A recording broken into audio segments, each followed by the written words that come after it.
కూడా నమస్కారం.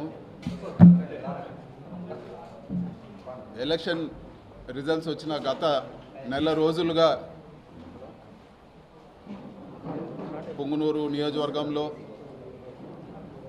రాజంపేట పార్లమెంటు పరిధిలో అదేవిధంగా ఈరోజు మీడియాలో చూస్తున్నాము. రాష్ట్ర వ్యాప్తంగా కూడా ఈరోజు వైఎస్ఆర్ కాంగ్రెస్ పార్టీ నాయకులు, చిన్న చిన్న లీడర్లు, వీళ్ళందరిపైన ఆస్తులపైన భౌతిక దాడులు, అదేవిధంగా రకరకాల ఈరోజు దాడులు గురవడం చూస్తూ ఉన్నాము.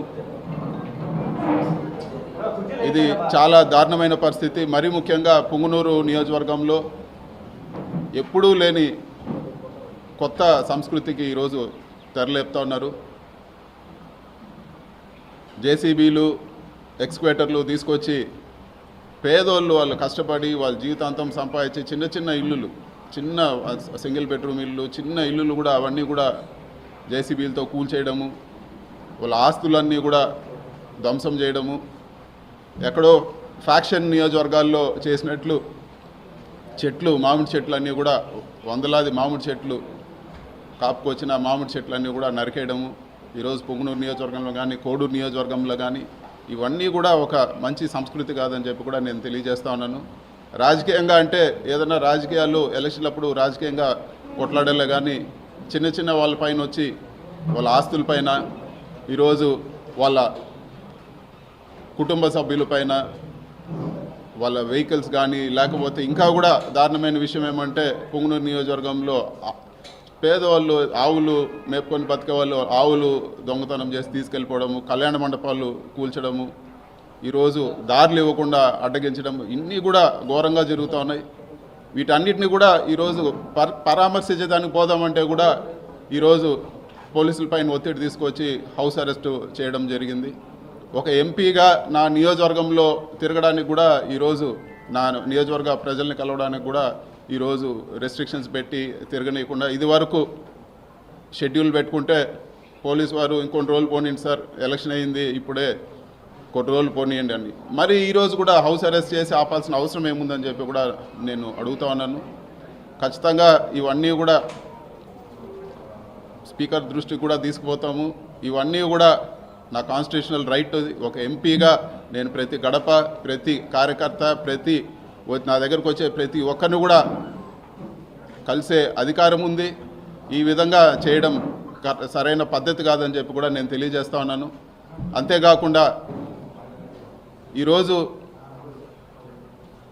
సీట్లు తక్కువ వచ్చిండొచ్చేమో కానీ 40% మంది ఈరోజు రాష్ట్రంలో 40% మంది వైఎస్ఆర్సీపీకి ఓటేశారు. అంటే ఈ 40% మందిని రాష్ట్రం నుంచి పంపించేస్తారా? ఈ 40% మంది ఓటేసిన వాళ్ళందరిపైన మీరు దాడులు చేస్తారని చెప్పి కూడా నేను అడుగుతాను. ఇది సరైన పద్ధతి కాదు, ఇది సరైన పద్ధతి కాదు. ఇలాంటి దాడులు, ఇలాంటి చర్యలు మంచి పద్ధతి కాదని చెప్పి కూడా నేను తెలియజేస్తాను. అధికారము ఎప్పుడు కూడా ఎవరు కూడా శాశ్వతం కాదు. రాష్ట్రంలో ఎన్నోసార్లు పార్టీలు వచ్చినాయి పోయినాయి కానీ ఇలాంటి సంస్కృతి రాష్ట్ర వ్యాప్తంగా ఇది ఒక కొత్త ఒరవడికి తెరలేపారు. ఇది మంచి పద్ధతి కాదని చెప్పి కూడా నేను తెలియజేస్తున్నాను. ఖచ్చితంగా క్యాడర్కు, వైఎస్ఆర్సీపీ నాయకులు అందరూ కూడా చెప్పేది ఏమంటే ఖచ్చితంగా ఈ ప్రతి ఒక్క కార్యకర్తకు అండగా ఉంటాము. సాయశక్తుల ఏ ఇబ్బంది వచ్చినా కూడా ప్రతి ఒక్కరు కూడా అండగా ఉంటామని చెప్పి కూడా ఈరోజు మీడియా ముఖంగా నేను తెలియజేస్తున్నాను. ఈరోజు ప్రోగ్రామ్కి మీరు వెళ్ళడానికి లేదు, మిమ్మల్ని ఈరోజు ఇక్కడే హౌస్ అరెస్ట్ చేయాల్సి వస్తూ ఉంది. మీరు మళ్ళీ కూడా మాకు ఇన్ఫామ్ చేయండి, మళ్ళీ కూడా మేము ఇది చేస్తామని చెప్పి ఇదివరకే నేను ఇన్ఫామ్ చేసి వచ్చాను, మళ్ళీ ఎందుకు చేశారని చెప్పి కూడా నేను అడగడం జరిగింది. విత్ ప్రొటెస్ట్ కూడా సైన్ చేసి ఇవ్వడం జరిగింది. కేవలం ప్రజలకు దూరం చేయలేని కక్షతో ఈ విధంగా వ్యవహరిస్తున్నారు అనుకోవచ్చు. ఈరోజు చెట్లు నరికేస్తారు, ఈరోజు ఇల్లులు కూల్చేస్తారు.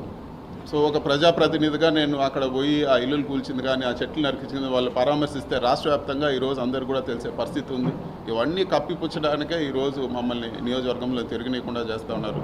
ఇంకా అదేవిధంగా ఈరోజు ఎంపీటీసీలు, అదేవిధంగా మిగతా ఉండే సర్పంచులు కానీ ప్రజాప్రతినిధులు చిన్న చిన్న ప్రజాప్రతినిధులు అందరినీ కూడా బెదిరించి పార్టీ మారమనో లేకపోతే వాళ్ళని ఒత్తిడి చేసో లేకపోతే రిజైన్ చేయమనో రకరకాలు ఇవన్నీ చేస్తూ ఉన్నారు. ఇవన్నీ కూడా వాళ్ళకు ఒక ఓదార్పుగా కూడా వెళ్ళకూడదని చెప్పే ఒక కుట్రలో భాగంగానే ఈరోజు అధికారులపైన ఒత్తిడి తీసుకొచ్చి ఈరోజు గృహ నిర్బంధం చేయడం జరిగింది. సార్ పర్టికులర్గా పొంగనూరు నియోజకవర్గం సంబంధించి కౌన్సిలర్లకు సంబంధించి ఒత్తిడి తీసుకొచ్చి మరి పార్టీ మార్పిస్తూ ఉన్నారు, భౌతిక దాడులు చేస్తున్నారు. ఏ విధంగా చూడొచ్చు? ఇది ఒకటి ఎప్పుడు కూడా ఒక నలుగురు నాయకులు ఉన్నా నలుగురు నాయకులు పోయినా పెద్ద తేడా పడదు. ప్రజల్లో ఈరోజు వేయాలనుకుంటే ఖచ్చితంగా ఆ పార్టీకి గెలుస్తుంది. సో వీళ్ళు అనుకున్నట్లు ఏదో ఒక నలుగురిని ఒత్తిడి చేసో ప్రలోభాలు పెట్టో బెదిరించో నలుగురిని పార్టీ మార్చినంత మాత్రాన ఒరిగేది ఏం లేదు. ఈ నలుగురు కాకపోతే ఇంకొక నలుగురిని డెవలప్ చేస్తాం. ఇది వరకు 23 ఎమ్మెల్యేలు తీసుకుపోయి మళ్ళీ వైఎస్ఆర్ కాంగ్రెస్ పార్టీ అధికారంలోకి రావడం జరిగింది. ఆ 23 నియోజకవర్గాలు కూడా గెలవడం జరిగింది. ఇవన్నీ పెద్ద విషయం కాదు. ముఖ్యంగా ఈరోజు చాలా దాడులు జరుగుతున్నాయి. ఇల్లులు కూల్చడం ఇవన్నీ కూడా ఎప్పుడు లేదు. పొంగునూరు చరిత్రలో ఇల్లులు కూల్చడం అనేది ఎప్పుడు లేదు. పొంగునూరుకి ఇన్వెస్ట్మెంట్ వచ్చింది. బస్సుల ఫ్యాక్టరీ ఈరోజు జర్మనీ వాళ్ళు పెట్టడానికి వచ్చారు. ఈరోజు వాళ్ళు సందిగ్ధంలో పడ్డారు. పొంగునూరుకు నష్టమా లాభమా ప్రజలు ఆలోచించుకోవాలని చెప్పి కూడా నేను కోరుతున్నాను. ఇన్ని గొడవలు జరుగుతూ ఉండి ఫ్యాక్టరీ వెళ్ళిపోతే ఇంకెవరైనా పెట్టుబడులు పెడతారా పొంగునూరులో? ఈరోజు వాళ్ళు వచ్చి శంకుస్థాపనకి వచ్చి పూజ చేసి అన్నీ పోయి ఈరోజు వాళ్ళు ఒక సందిగ్ధంలో పడ్డారంటే ఈరోజు ఎంత దారుణంగా ఉందో పరిస్థితి అర్థం చేసుకోవాలని చెప్పి కూడా నేను తెలియజేస్తాను. పొంగునూరు నియోజకవర్గం పైన ఇదివరకు కూడా కక్ష కట్టారు. ఇప్పుడు మళ్ళీ కూడా కక్ష కట్టి ఇలాంటి చర్యలతో ఇలాంటి భయభ్రాంతులు గురి చేసి ఏ ఒక్క ఇన్వెస్ట్మెంట్ రాకుండా పొంగునూరు పక్కన ఎవరు చూడకుండా చేసే పరిస్థితి ఈరోజు వస్తూ ఉందని చెప్పి కూడా నేను మీడియా ముఖంగా అందరికి కూడా నేను తెలియజేస్తాను. అది బుద్ధి లేని వెధవలు చెప్తూ ఉంటారు. దాని గురించి పట్టించుకోవాల్సిన పని లేదు. దాని గురించి అసలు వివరణ ఇవ్వాల్సిన పని కూడా లేదు.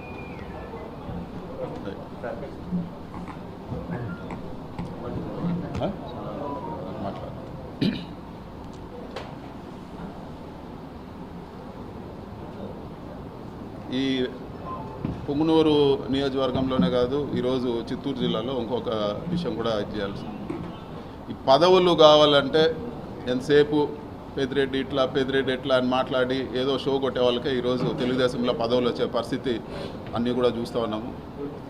ఈరోజు మాకు ఒక ఇన్ఛార్జ్ ఇచ్చారు. మొన్న ఎలక్షన్లో పోటీ చేసిన చల్లాబాబు అనే వ్యక్తి.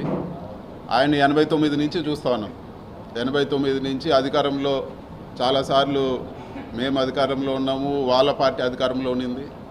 ఇట్లాంటి చెత్త పనులు, ఇల్లులు కొట్టేది, చెట్లు నరికేది, ఆవులు దొంగతనం చేసేది, ఇలాంటి చెత్త పనులు ఎప్పుడు కూడా నియోజకవర్గంలో జరగలేదు. చల్లాబాబు కూడా నేను చెప్పేది ఒకటే, మేము ఒక ఇంట్లో 10 మంది ఉన్నాం. నన్ను అరెస్ట్ చేసినా నేను పట్టించుకోను, అన్నిటికీ సిద్ధం, దేనికైనా సిద్ధం. నన్ను చంపినా కూడా నాకు పర్వాలేదు. మా ఇంట్లో లేకపోతే మా తమ్ముడు వస్తుంది, మా అమ్మ వస్తారు, ఎవరో ఒక వస్తారు. ఖచ్చితంగా మేము రాజకీయాల్లో ఉంటాం. ప్రజలకు కాన్స్టిట్యున్సీలో నియోజకవర్గంలో ఖచ్చితంగా నిలబడతాం. నీ పరిస్థితి నువ్వు ఆలోచించుకో. చంద్రబాబు ట్రాప్లో పడద్దు. నువ్వు చేసింది ఏంటి? పోలీసుల పైన గొడవ చేసి నువ్వు జైలుకి పోయినావు. అంత మాత్రాన ఈరోజు అందరిపైన కక్ష పట్టి పోలీసులు ఆ రోజు కూడా ఏంటి కళ్ళు పోయే విధంగా బళ్ళు కాల్చి ఓపెన్గా పోలీసుల పైన గొడవ చేసినావు. వైఎస్ఆర్సీపీ వాళ్ళు ఎప్పుడు కూడా పొంగునూరు నియోజకవర్గంలో ఏ గొడవ చేయలేదు, ఎక్కడ అవ్వలేదు. ఇట్లాంటివి చంద్రబాబు ట్రాప్లో పడి నువ్వు చేసుకోవాలంటే నీ ఇష్టం అని చెప్పి కూడా నేను తెలియజేస్తా ఉన్నాను. నష్టపోయేది చివరికి ఇలాంటి చెత్త పనులు చేసి ఈ పాపాలంతా కొట్టుకుపోయేది చల్లాబాబే అని చెప్పి కూడా తెలియజేస్తాను. అదేవిధంగా ఈ మధ్యలోనే ఒకే పార్టీలో పనిచేసినాము. రాంప్రసాద్ అని మొన్న మంత్రి అయినారు. ఆయనకు కూడా ఒకటే అజెండా, ఎంతసేపు మా పేరు చెప్తేనే ఆయన పదవి నిలబడుతుంది.